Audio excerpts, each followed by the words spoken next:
privilege of interviewing רוברט שמין, and I think from the past 3 years, this is the interview I'm most excited. Wow. Okay, a short story for the beginning. I read your book in 2008 in Israel. Thank you. In a library. תודה רבה. In Rishon LeZion, small suburb outside of Tel Aviv. Mm-hmm. No one knew your name here in Israel in 2008, like 9 years ago. Right. And I've recommended your books ever since I read it. You have to read it, you have to read it. Okay, so if you haven't read Robert's book, it's called How Come That Idiot Is Rich and I'm Not? Yeah. And when I read it, I was like, I hope a lot of people look at me and say, how come that idiot is rich and I'm not? So you're such a clown, you do theater and you do, how come, like you're not normal? So, Seth, this book is highly recommended. Well, thank you. איך זה שהאדיוט הזה עשיר ואני לא? I do real estate seminars in Israel. Right. I recommend people. I said you can read whatever books, but 3 books are mandatory. Which 3 books? Rich Dad, Poor Dad. Good. Think and Grow Rich. Think and Grow Rich, the original self-help book. How come that idiot is rich? Wow, I feel special. Good company. You were born not in a wealthy family. No. No. So can you tell me a little bit about yourself? Like where were you born and how did you grow up? Like I grew up in a family.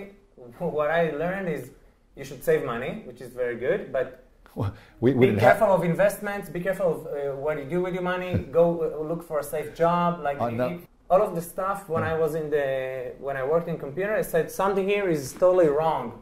Wrong. By the way, I wish I had your family. You wanted to save money. My family was like, we have no money. So saving money was like, wow, how do we do that? And, besides the money, I grew up in a nice Jewish family in Tennessee, where there are not many Jewish people. So besides the family, every day when I went to school, people said I would burn in hell, that why am I Jewish, whatever. It was very interesting. I liked it. I got a lot of attention. I like attention. But when people look at me, what they don't know is we all look at people and we say, oh, American, he's got a little suit on, he wrote a book, he must be something special. And I'm very special. Everybody's special. Here's what's special about me. When I was born, I couldn't walk. So I didn't really walk so much until I was about 7 or 8. You had like a problem in the legs? Yeah, in the feet. Well, no, I had metal braces on my legs. So I was like Forrest Gump or something, when he was in the movie. And when you don't walk, you don't play sports, you don't have a lot of friends, you don't leave the house much, and also didn't speak. And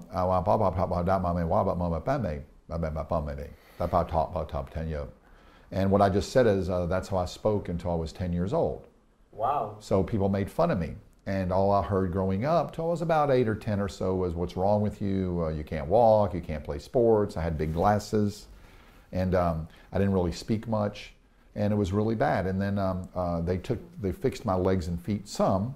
I was never an athlete. So now I'm walking. And then a miracle happened when I was about 10. A woman spent 1 year with me, and she taught me how to speak. And some of my family's regretting it now, because now I won't shut up. I keep talking. And then everyone's like, oh, Robert can speak now. He's walking. Everything's going to be great.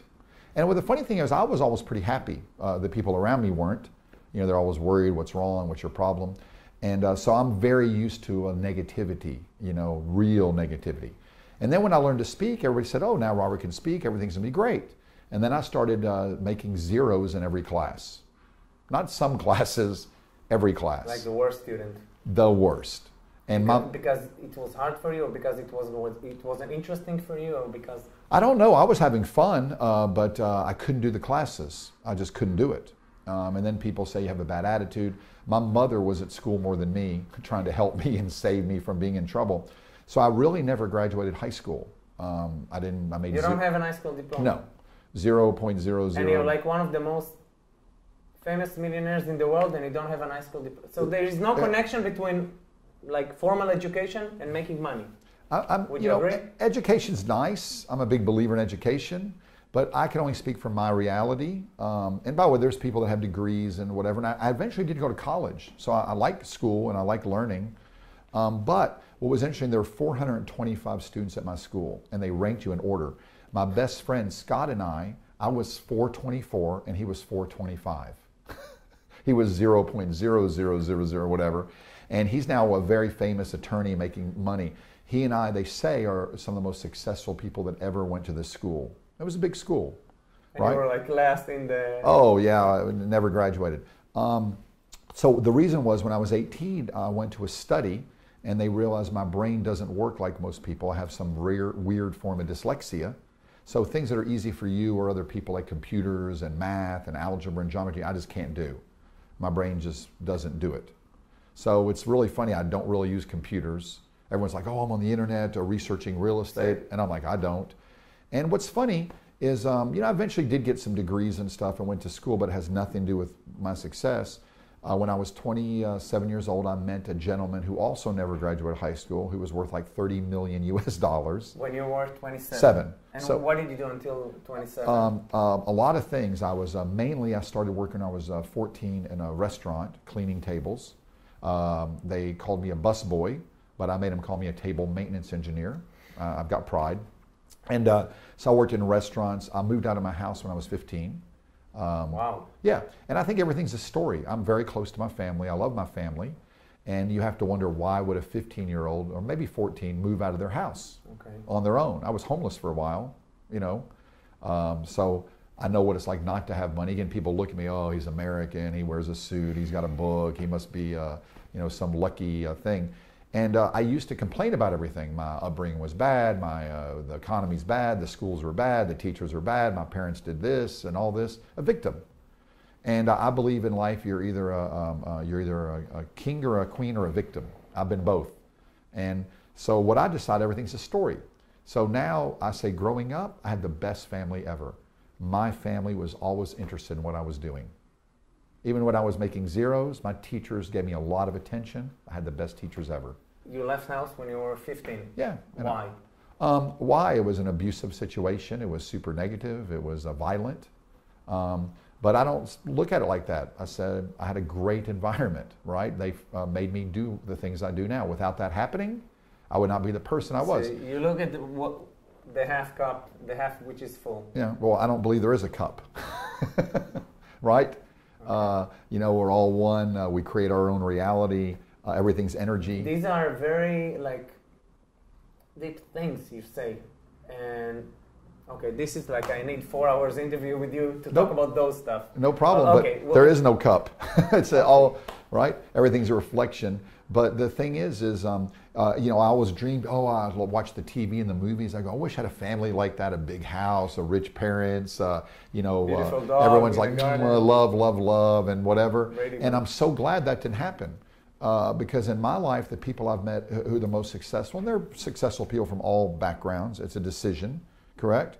And success, what does that mean? And not just money, but happiness, health, balance, religion, spirituality. But anyway, a lot of the people I met that are most successful, that do amazing things, are like me, that had crazy upbringing. And you know, in geology, if you can learn from everything. The most valuable stone, whatever they say, is a diamond. Mm-hmm. And how are diamonds formed? Oh. From the hottest pressure, stress, fire. And you know, if you don't have pressure, stress, or fire, maybe I wouldn't be how I am today if I had a nice family. My family's very nice. So having a bad startup point is not necessarily bad. I think it was great. Okay. Now I think it's great. I love it. And you know, it's amazing. And my family's amazing. Okay. Correct? And they're all perfect. So until 27, you worked like in low-paying jobs, restaurants, stuff like that? Yeah, I never had money. I couldn't pay my rent. What happened at the age of 27? I believe your life changes in quantum seconds, minutes, when you meet the right person, you have an idea, or you decide to make a change, correct? And I was in a lot of pain because I'm like, I have no money. I was super stressed about money. To this day, yesterday I went to the ATM and I put my card in and something came out. And I was so excited because for many years, I would go to the ATM or the bank and nothing, negative, zero. America's not like Israel, you can go negative. I love this country. Everyone's negative in their bank account. Amazing. In America, when you're zero, nothing comes out. And last time I went, as money came out, something, that sound, I'm so excited because I remember when nothing came out. I mean, for a long time, I lived on $1 a day. And $1 a day. And I figured out how to do it. It wasn't that bad. I made it. It was okay. How many years? Not years, off and on. But anyway, when I was 27 years old, I worked for this insurance company and to meet customers. And what happened to me was very interesting. We could only work with people with $5 million plus. These are very wealthy people. And one day I was referred to this gentleman, and he's supposed to be worth all this money. And we all have misconceptions of money. I was brought up like you. To make money, you have to be really smart. You have to come from a rich family. You have to have money to make money. Now, certainly that helps. Certainly there are people that have that have done very well. But it doesn't work for everybody. It's not like a formula that if you do that, you'll be happy and successful. So here are the facts. In the last 5 years, I've spoke to over 1 million people in Africa, South America, Mexico, United States, Canada, Israel, Europe. And everywhere I go, like Africa, I went to Uganda, spoke to 5,000 people. And they say, you know what, Robert? You don't know what you're talking about. This is Africa. Things are bad. The government's bad. The economy's bad. You have to be rich to make money. If you're not from a rich family, we don't have a chance. The education's no good. And guess what I say? Wow, that sounds like California. I was in California last week. They said the exact same thing. Wherever you go, people are the same. Now, here are the facts. 70 to 80% of the multimillionaires in every one of these countries started with less than $1,000 US.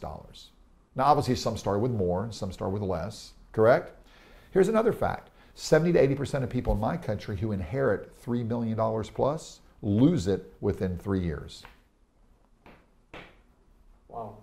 Why? No one's taught how to make money or be successful, or, you know, some people are, some people aren't. Nobody taught me. Okay, correct? well, you're throwing gold in the air. Okay. Yeah. I mean, I went to school. They never said, here's how you make money. Here's how you start a business. Here's how you become an amazing investor. So, okay. Show me that school and I'm signing up. You worked in the insurance. You met that guy at age 27. And my job, it was so funny. I couldn't pay my rent. I had no money. I had my little suit. And I'm supposed to meet these people with millions of dollars and convince them to work with a company I work with. It was a joke. And I would bring them, and then the company was very good. They would show them how to invest in life insurance, estate planning, very high-end planning for money, financial planning. But I didn't have any finances. It's funny. So I meet this guy, and you know, I'm embarrassed to say what happened that day. I walk in. He has a horrible office. It looks like it hasn't been painted in 30 years. There's an old truck in the parking lot. One truck. And guess what I'm thinking? Like everybody, because we look at people and we make decisions. He's poor. He's broke. I bang on the door. Things get worse. This guy comes. He's in schleppy, bad clothes, you know. And I'm from Tennessee. It's normal. Very simple man. A very nice man with his wife. At the time, he was about 60. And I was taught to look in his office for signs of money, of wealth. He had none. No computer, garbage, balagan, broken doors, and paint buckets. It looked like a junkyard. Really. And I talked to him for 10 minutes and I left. I said, obviously I'm in the wrong business, wrong mistake. This guy has no money. And I got in my car and I drove away. And 4 minutes later, I don't know why, maybe the hand of God, fate, accident, I don't know. I stopped my car. I drove back to his office. I don't know why. And I banged on his door. And he comes back and I'm embarrassed to tell you what I said to him. And because then I was very negative. I always look for the negative. And I always tell people, whatever you think, you're right. If you think something's bad, it's bad. If you think it's good, it's good. If you think it'll work, it'll work. If you don't think it'll work, it'll work. If you believe in yourself, if you don't believe in yourself. Yeah, at that time I didn't believe in much. You know, like most of my friends, we complained about everything. So I was always looking for the negative. So he banged on the door and I asked him, and I'm so embarrassed. I don't know why he didn't hit me. I said, he goes, why did you come back? I said, I forgot to ask you a question. He goes, what's that? I said, what do you do for a living amongst all this junk, all this garbage? Why? And you got to realize I'm living like nowhere. I have nothing. And I'm judging him, right? And wherever people live or work, they think it's nice, correct? And wherever you are, someone's looking up and someone's looking down, correct? Someone lives in a penthouse and says, oh, how can you live in a 5-bedroom? Right. Oh, you're fly first class. How can you fly private? Oh, you have food? I don't have any food. Oh, you have shoes? I don't have any shoes. So I learned, don't judge anybody. I used to judge everybody, correct? Mm-hmm. And I want people to think about how often we judge people. Right? It's normal, but catch yourself. I judged people back then. This guy's an old country guy, tough guy, you know? And he grabbed me by the neck. And he says, I want to show you something, boy. And I'm scared. He dragged me to the back of the office. I'm scared. And here's what he said to me. It's like a movie in my head. When you have a moment where your life changes, and your life changes in minutes. We all like to think and analyze, what should I do? And I want you to think, and everybody to think, what's a big change you made? Maybe you met somebody, got married, took a new job, made a decision to go study here. You met a friend and they said, go work here, let's travel. And those decisions that change your whole life, were seconds or minutes, not sitting around and analyzing and wondering and worrying. Everyone has those moments, and most people don't take advantage of those moments. And thank God I took advantage of this moment. Here's what happened to me. He said to me, he goes, I'm not smart like you. And I went, what? He goes, I never graduated high school. I'm like, yeah, I'm liking this guy now. And he said, about 20 years ago, I started buying real estate. I had no money, no credit. I found a house. A lady up the street who was getting divorced. She had to sell her house. And she signed the house over to me, just signed the house. And there was a little loan on it. And I started making the loan payments. It was like $200 a month. This is way back he was talking about. And I said, what'd you do? He said, my wife and I, we cleaned the house up a little bit, we painted, and we sold it. And I said, you make any money? Real world, not seminar land. He said, no. And I went, okay, well, that's no good. He said, then we found another house. We took over the payment. Someone had to sell. Somebody passed away. It was a dirty house. My wife and I cleaned it up. We had a job, not making any money. And we sold it in a few months. I said, you make any money? He goes, no, worse, we lost a few $100s, which we didn't have. You know, it was really hard. So I said, most people in 6 months, they're cleaning and fixing houses and selling them, making no money, they would quit. And he said something that changed my life. He said, boy, any business I get involved in, any business, part-time or full-time, I make a 5-year commitment. I do it for 5 years, and then after 5 years, I stop and say, how's it going? Most people make a 5-week commitment or 5-month commitment. And he said, any business I do with people, 5 years plus. Wow. Changed my life. Most people think very short term. Well, this didn't work in 6 weeks. You know, network marketing, multi-level, real estate, start a business. And he said the third house, now we're in almost a year, we bought it, we fixed it, we sold it, and I made $18,000 US. Now at that time, that was more than he made working 30, 40 hours a week or 50 hours a week at a regular crappy job. And I said, that's great, 18,000, wow, what can I do for 18,000? I'll do anything, legal or semi-legal. I mean, I needed money. And he said, that's not the good part. He said, we figured out the system. I go, what do you mean? He goes, every business has a system. We figured out the code, the system of how to found the houses, how to fix them. And after that, it was amazing. I now have 120 houses plus. I make over, when I met him, this is in 1994, I believe. He said, I have 121 houses. We make minimum $1 million a year. I said, I don't believe you, because I don't believe people at that time. He opened a book. He showed me every house, the numbers, the rents, the expenses. I said, what's the worst month? Because I'm very skeptical, like most people. And then he said something that changed my mind, because I like to have fun, travel, vacation. Where I worked, they never gave me a vacation. I worked all the time. I just want to take a week or two. I couldn't get it. And he said, my wife and I take 6 months vacation a year. We make $1 million. He slammed the book in my face, and he goes, how's your job? And I went, what? And he goes, how's your job? And I'm like, sucks. And he goes, I was in shock. Everything that I've been taught, you have to be smart to make money, you have to have education, you have to have lots of money to start, a rich family. My family said we're not in the club. In 1 minute, everything changed. And I looked at this guy and I said, if he can do it, I could do it. I tried to bring him here to Israel this trip. He's 90 now. And he was going to come, but he had something come up. And if he walked in the seminar, nobody would believe it. They thought I brought an actor. He's a very simple man, not fancy. One of the magazines in Nashville said he's now worth $80 million. And he's a great guy. And I hired him as my mentor.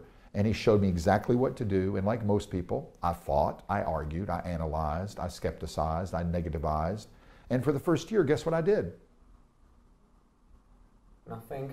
Oh, I was very busy. I argued, I thought, I investigated. I didn't do anything he told me. Oh, I was busy with distraction. We love to be busy, researching, investigating, debating. And then I did the hardest thing for any person to do. I think we all have egos. Now, we could spend an hour or a year on this. My best definition of ego is easing God out, correct? You know, we all limit ourselves. We think we know everything. We're not open. I did that. I had no money and I'm arguing with him all the time. Does that make any sense? Right? And how many times we had a mentor, a book, a system, and we go, oh, I don't know, I'm not sure about that. And that is the hardest thing ever. I let go. I let go. So what's the secret? How do you let go? I stopped thinking. And the thought I had was, this guy is making $1 million plus a year and I'm not. Maybe I should do what he says. If something works for somebody, just do it. And I said, I'm going to stop fighting. And he says to make these calls, make this, do that. I started doing it part-time. Remember, I had a full-time job, so I was only a few hours a week. Within 9 months, I got 14 properties. Wow. Now, I was taught, because I had no money or credit, which is a big advantage. Let me explain. If I would have had $100,000, I would have bought 2 properties in Nashville and stopped. Okay. If I'd had perfect credit, I would have gone to the bank, gotten a few loans, bought a few properties, or started some business and stopped. Okay. Because I had no money, my mentor taught me, go find a great deal, a good business, a good opportunity, show it to 5 or 10 smart people, ask their opinion, don't ask for money. The minute you ask for money, the defenses go up. And danger, warning, warning, Iron Dome, run, no, you know, and. And you got to be honest and say, listen, you're a smart businessman. I found this property, I've got this business, I have this startup, and you know, I'm going to do it. What do you think? You're a smart businessman. And you'll look at it and say, you know, that's the stupidest thing I've ever seen. It's not for me. It's a great thing. I'm interested. And I say, do you know anybody that might want to get involved? Well, what about me? Well, I don't know. Well, let's see if you're qualified. And I went to 5 or 7 people I didn't even know well. And the second one said this, because smart people make decisions quickly. The second guy I went to is a smart guy. He said, oh my God, this is a great deal.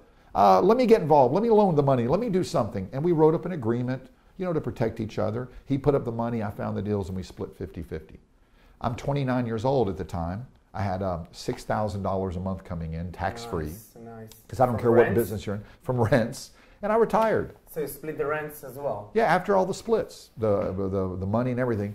And all my friends at banks and law firms and accounting firms and tech firms. So retired before age of 30? Yeah. And they're all, לפני גיל 30. yeah, and that's not a lot of money for most people, but in Nashville, you know, $5,000-$6,000 a month tax-free. It's like making $10,000 or $9,000. Yeah. And by the way, everyone says Israel and Europe and South America, the taxes are different. They're really not. It's the same everywhere. Everyone says everything's different. It's really not. Now, North Korea, I'm not so sure about. But the rest of the world, I've been doing deals in different countries here or there. It's the same. I want to fast forward. Please. From 29 to? 53. 53. Today you own? Oh, I don't know. I've done over 1,000 real estate deals. I have 7 businesses. Publishing, speaking, education, real estate. No. The biggest deal I've ever done in my life was in France. Très bon, magnifique. I've been involved in Israel, Spain, Colombia, Panama, Nicaragua, Argentina, Costa Rica. So you duplicated whatever you did in the States Canada. To all over the world. Yeah. And it worked. Correct. And we have 500 international investors who are doing 150 deals a month, a lot out of Israel, over the phone, using the same system that I was taught. Buy, fixing, selling, renting. The system you teach here. Yeah.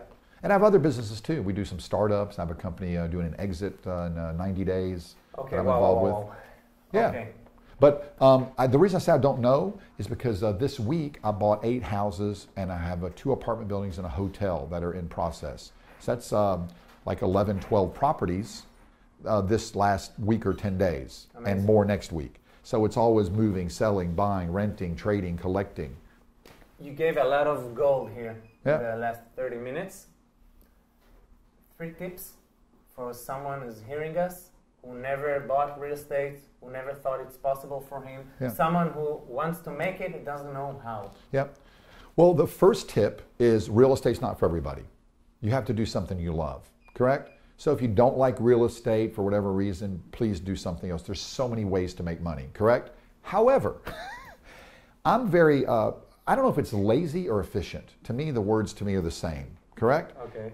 Everybody likes to work hard, and I like what I do, so I don't know if I'm working. Is this work? And we're talking, you're a good friend, you're amazing, I'm having fun, I'm in Israel, I'm in a beautiful place on the beach. Is this work? So you have to do something you love, correct? I love this, I don't think I'm working, right? I don't know when I work, because I like it. Okay. When I used to work, I hated it. I would look at the clock, and it would move. Yeah, it'd be like 5 hours. No, it's 2 minutes. I got to get out of here. So number one, the first tip is do something you love. But I'm very efficient or lazy. I don't know which is the right word. I think I'm lazy. Okay. So I think you're efficient. I look at numbers. If you want, everybody has to make money, correct? Mm-hmm. I used to work in a restaurant. Maybe you are a barber or a high-tech employee or you work at a bank. I don't know. Okay. And how do you make money? You trade your hours for dollars. Correct? Yes. Maybe you make 50 shekels, $50, $100 an hour, and the only way to make more money is make more hours, work harder. I don't like that. Then I would sell chicken dinners at Ruby Tuesday's restaurant. I was promoted from a busboy to waiter, and I was a good waiter. okay? And I made 20 to 25% tips, very high. People like me. I'm a great waiter, I promise. Anyway, there's 3 things I'm really good at in life. I'm a good busboy, a good waiter, and the 3rd thing I can't tell you, I don't know you well enough. Although I want to go inside your head for like 3 more days and learn stuff and take notes. But for conclusion, please, 3 more tips for people who are watching this interview with you. Tip number 1. The first tip is get started. And here's what I like, numbers. I sold chicken dinners, I made 20%. So if I sold a chicken dinner for $10 US, I'd make $2. I have to sell a lot of chicken dinners to make $80, $100. In real estate, it's numbers. And in America, right now, people go, the 1%, they're so rich, it's not fair, they make too much money, and I know that's happened in Israel too. Bottom line, it's numbers, it's simple math. If you're moving a piece of real estate that's $1 million or $1 million shekels, and you can make 20%, which a lot of our students make more than that, 20% of $100,000 is $20,000 in your pocket. 20% of $1 million is $200,000. Okay. So tip number 1 is get started and work in bigger numbers. Now, I'm lazy or efficient. 70 to 80% of the multimillionaires in the world are multimillionaires because of real estate. I like those odds. Not because of businesses? No. There's obviously some business and startups that make millions and billions, but 1 out of 8 or 10 businesses fail, correct? Stock trading is amazing. I've tried that. The stock trading, 50, 60, 70% lose money. Now, in real estate, if you don't start or you don't have the right system, of course you can lose money, correct? But I like those odds. Real estate, supply, demand, it's always moving, there's always opportunity. Okay. So that's why I chose it. It's bigger numbers. So whatever you do, work in bigger numbers. Okay, tip 2. Tip 2 is you have a choice. You can find, you could figure real estate out yourself. You could figure yoga out yourself. You could figure out how to play guitar out yourself. Or you go and find somebody, whether it's me or somebody else, who's already doing it, who has a system. That's how I started 10 years ago. Yeah. He took me by the hand, he showed me what he's doing. And I renovated his places, like the places he bought and renovated, for free for several months. Only then I had the courage to begin. Right. But you saw what someone is already doing. They made the mistakes. They had the problems. Yeah. Could you imagine a football, whether it's American or soccer football or an orchestra or band, with no coach, no teacher, no leader? It'd be chaos. Never. And then it's funny, everyone learns everything else through somebody else, but then when they go to business, they go, I'm going to do this myself. I'm smart. I'm going to read a book and watch a video. I got this. And my mentor saved me 20 years of mistakes. I would go to him and say, I can't do that. And he would say, yes, you can. Here's how you do it. Don't do this, do this. Now, of course, I didn't listen to him, and I made some of the mistakes. And I look back and say, why did I not listen? Because it would have saved me hundreds of thousands of dollars, headaches. And I did well. I made money, but I look back. So tip number 2 is find somebody who's doing what you want to do where you want to do it. Now, not your friend or your relative who's at your level, correct?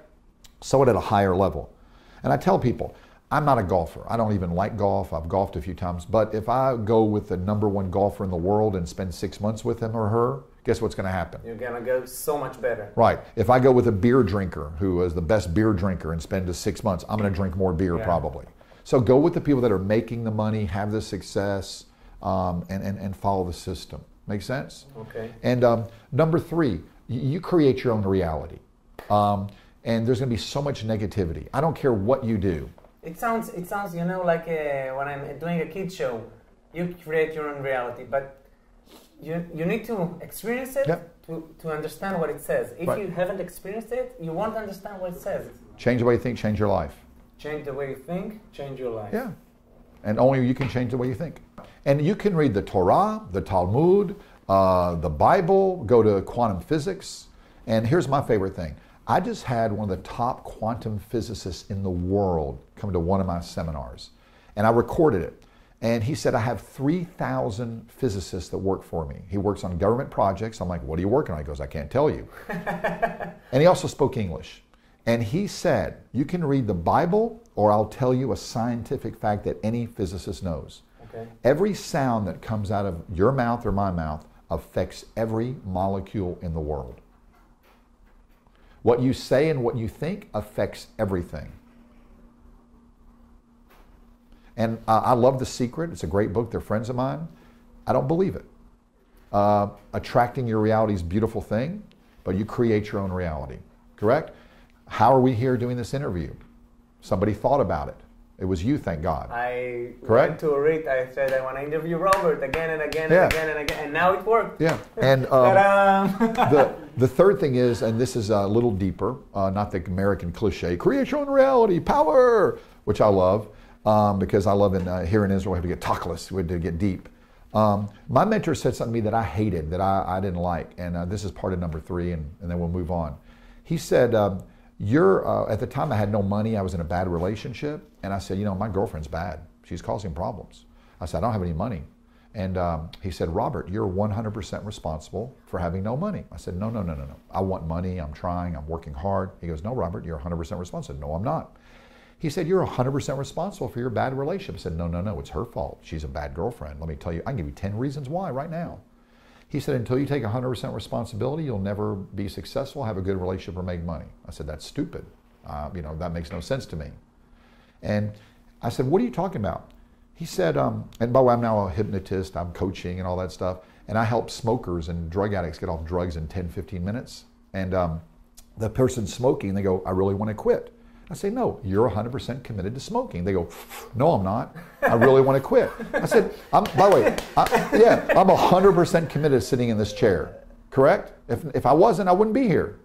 So whatever result you're getting, you're 100% committed. And I'm like, it was so simple and so hard for me to understand. And then one day I went, darn, I'm 100% committed to being broke. I'm 100% committed to being stressed out. I'm 100%, not 90, to being in a bad relationship. And the minute I had to look at myself and say, why am I doing this? Everything changed. And I even made money before that and never kept it until I take 100% responsibility. And that's why I talk about creating your own reality, is whatever reality you have, I'm sitting here, I'm poor, I'm happy, I'm rich, I'm broke, I'm starting my business, I'm thinking about it, I'm stressed out. You have to take 100% responsibility. And when you understand that, it's like a liberation, it's freedom. And you create. If we want to move to New York, we move to New York. If we want to stay in Israel, we stay in Israel, correct? Mm-hmm. I was once in Ohio, and they said, we all want to leave Ohio. It's cold and bad here. I said, listen, I got some advice. Go to the bus station, buy a ticket, and leave, or go to the plane, the airport. You just gave me a lot of things to process in those 3 tips. I think everyone who will watch this interview got a lot of things to process. And very important, I actually gave you 6. So I always give people more than they expect. 3 tips on the real estate part. Someone who is just beginning, someone who doesn't know how to invest, someone who just wants to make it and doesn't know how, like I was like 10 years ago. What should he do? But I want the tips to come from you, not from me. They heard me enough. So 3 tips for people who want to do real estate and doesn't know where to begin. Okay, tip number 1. Tip number 1, everybody says, which is the market? What's the best market in Tel Aviv, Toronto, Florida? Mm-hmm. And here's what I say. I don't do markets, we do deals. We need to do one deal.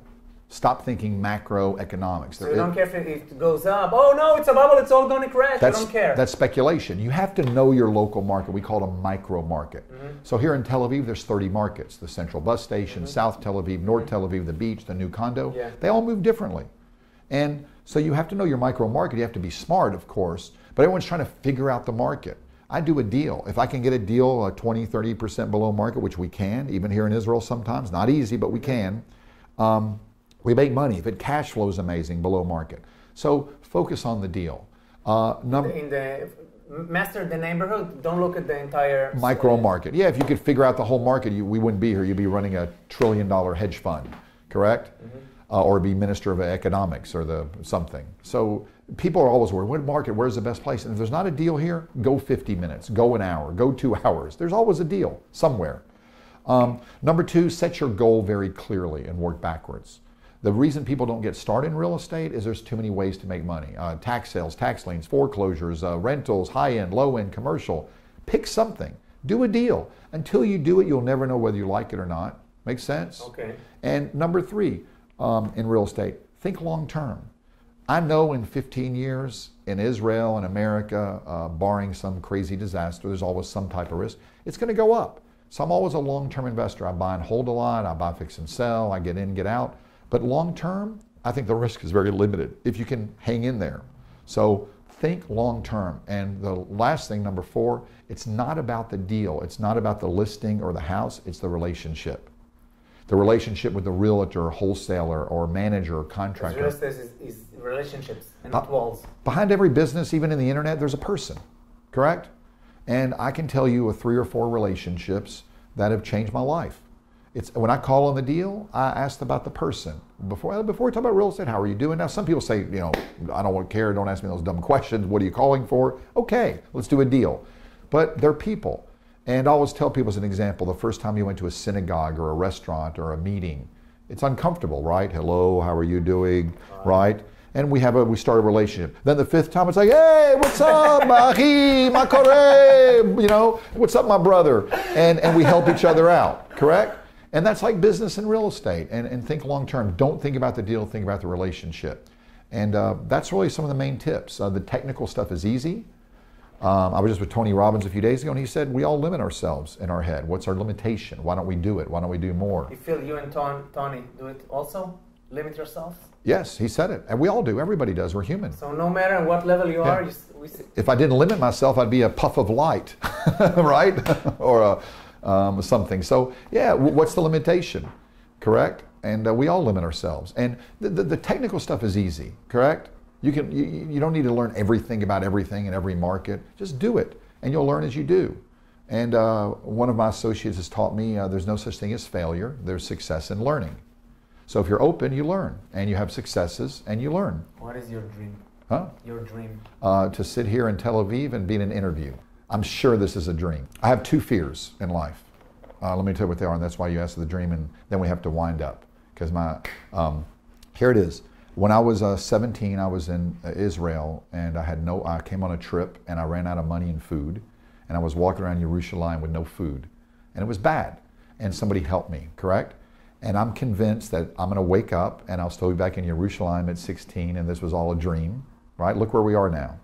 Number 2, I had a really hard time in school. Yeah, I was still happy, but I was in 7th, 8th grade. I was looking at the clock. It was miserable. Things weren't going so well. And I'm fearful that this was all a dream, and I'll wake up and I'll be staring at the clock, and I'm 15 or 16, the teacher yelling at me, you know, and all that stuff. So this is a dream. Every moment's a dream, correct? And if it's not, change it. Thank you very much, רוברט Shemin. Thank you so much. Yep. And I do have one other dream I like to tell people. Whatever you do, please be happy, healthy, successful, and have some fun. Can I ask one more question, or we're out of time? It's okay? Yeah, sure. One more. What do you think we're doing here? In the room or in life? In life. What do you think? Why are we here? That's a great question. I ask myself that question every day. I think we have an amazing heritage background, whether you call it Torah, Talmud. I've gone and studied every self-help thing in the world, from Buddhism to Taoism to mysticism and whatever. That's why I asked you that. And I usually don't ask this question. Yeah, and I always come back. I think what we were given, books and study and philosophies through the Jewish tradition, the answers are there. And I've asked 100 rabbis, ministers, priests, the Dalai Lama, and they all have the same answer, the good ones, the real ones. And what it is I believe we're all one, we're all part of God, we're a spark of light, and our job is to be 100% of what we are, and everybody's unique and different as a part of the whole. And I look at life as a school, a fun school. And we're here to learn, and we're here to grow, and we're here to help each other. We're here to be of service.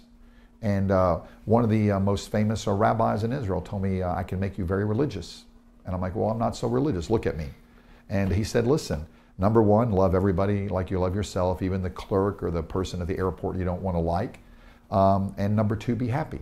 And he showed me in the scriptures exactly that. He said everything after that's important, but that's the most important thing. Learning and being happy. Yeah. And loving each other. And the last thing is I've asked 100 super guru religious people, rabbis, the amazing ones, one question. I said, if you could have one message to give to all the people, what would it be? And everyone said the same thing. You want to know what they said? Of course. They said, I wish people wouldn't be so hard on themselves. If we're a creation of God and we put ourselves or each other down, we're putting God down. So please go easy on yourself. Thank you. I want to hug you. Thanks. תודה רבה לרוברט שמין הענק. זה פעם ראשונה שיוצא לי לראיין מישהו בסדר גודל כזה של מולטי מיליונר. אני מאוד שמח על ההזדמנות הזאת. ראיינתי הרבה מאוד אנשים מאוד עמידים בשנים האחרונות בסדרת הרעיונות שלי, אבל לחלוטין זאת קפיצת מדרגה עבורי. לא יודע אם שמתם לב כמה התרגשתי ברעיון הזה, התרגשתי. מי מכם שרוצה להמשיך וללמוד איך עושים נדל"ן בארצות הברית, מוזמן להצטרף לקבוצת הלימוד של רוברט. אני אשאיר פה למטה מתחת לסרטון הזה לינק, אתם תוכלו ללמוד מה זה הקבוצה הזאת, איך עושים נדל"ן, איך לומדים מרוברט וכדומה. מי מכם שרוצה להשקיע בארץ, בהתאם להון העצמי שיש לכם, אני וכל הצוות הנהדר של כשקראתי ופינצטה, נשמח לעזור לכם, בין אם זה השקעות החל מ-100,000 שקל הון עצמי, 200,000 שקל הון עצמי, 300,000-400,000 שקל הון עצמי. יש לי אופרציה ברמלה ובלוד, בדימונה ובירוחם, באזור הקריות, כרמיאל, חיפה, באזור יפו, מרכז יפו ויפו ג' ד', דרום תל אביב. כל מקום שאתם רוצים להשקיע בו, אנחנו צוות של מנטורים שנעזור לכם ובשמחה. ואם אתם רוצים להשקיע בארצות הברית, יש פה לינק על כל הפרטים של הקבוצה שרוברט מלמד בישראל, תעופו על זה. שימו לב טוב טוב לטיפים שהוא נתן שם ותחשבו על זה. אם אתם חושבים שזה אפשרי, זה יהיה נכון. אם אתם חושבים שזה לא אפשרי עבורכם, זה לא יהיה נכון. אני עבדתי בהייטק לפני 10 שנים וחלמתי להיות שחקן תיאטרון. זה היה אפשרי עבורי אך ורק בגלל שבראש לפני 10 שנים אני החלטתי שזה יכול להיות אפשרי עבורי. היום אני מתפרנס מהנכסים שלי בארץ ובארצות הברית, אך ורק בגלל שהחלטתי שזה אפשרי עבורי. תודה למחשבה. תצליחו, אני מקווה שנהניתם מהרעיון הזה ושהפקתם ערך מטורף ממנו. אוהב אתכם, שיהיה לכם אחלה יום.